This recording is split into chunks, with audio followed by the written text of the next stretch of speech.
Au Congo et partout dans le monde, plusieurs enfants souffrent de la fente labio-palatine, anciennement appelée bec de lièvre, qui demeure un problème unique et soluble. Très mal connue de la société, cette maladie est sujet à plusieurs frustrations dans les familles.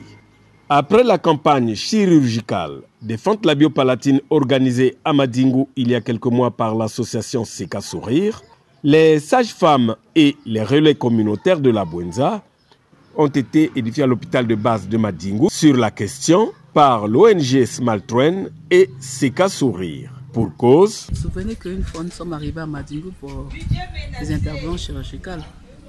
Et lors de notre mission ici à Madingu, on s'est rendu compte que les gens n'étaient pas informés sur ce qu'était la fente labio-palatine. Alors nous avons pensé qu'il serait judicieux de former avant tout les sages-femmes, parce que les enfants naissent, c'est les sages-femmes qui reçoivent en premier les enfants qui naissent avec les fentes labio-palatines. Donc nous avons voulu former les sages-femmes et les relais communautaires. Nous avons voulu les former afin qu'ils puissent pouvoir diagnostiquer et reconnaître une fente labio-palatine. Et une fois la mission accomplie, il serait facile pour nous de venir prendre en charge chirurgicalement ces enfants. Cette formation des sages-femmes et relais communautaires de la Bwenza, qui a regroupé une cinquantaine de personnes, est un motif de satisfaction pour Deborah Zawadi, manager du programme Small Train des deux Congos, Kinshasa et Brazzaville. Aujourd'hui, nous sommes venus à une formation des sages-femmes et relais communautaires afin de les sensibiliser, de leur apprendre sur comment diagnostiquer et comment repérer les cas de fente labiale et palatine qui se trouvent dans la communauté de la Bwenza. De mon premier point de vue,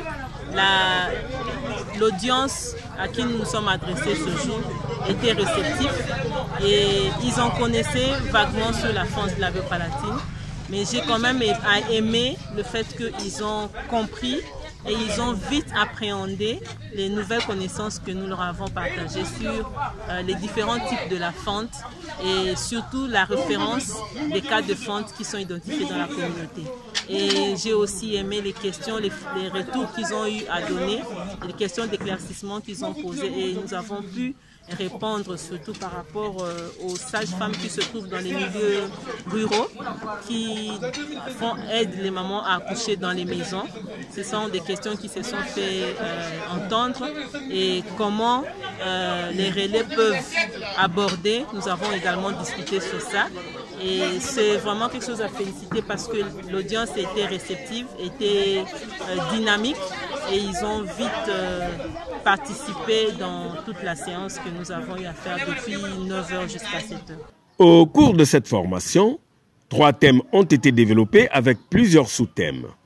Les apprenants estiment que c'était bénéfique. J'ai un réel plaisir, vraiment ce jour, de pouvoir assister à cet atelier de formation concernant les fentes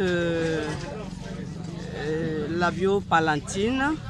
Vraiment, c'est très instructif, quoi. Ça a donné un plus en tout un chacun de nous. Et donc, je crois que dorénavant, lorsque nous allons nous retrouver devant ces cas, nous saurons comment s'y prendre. Vraiment, ça a été très bénéfique pour nous. Vraiment, c'est beau.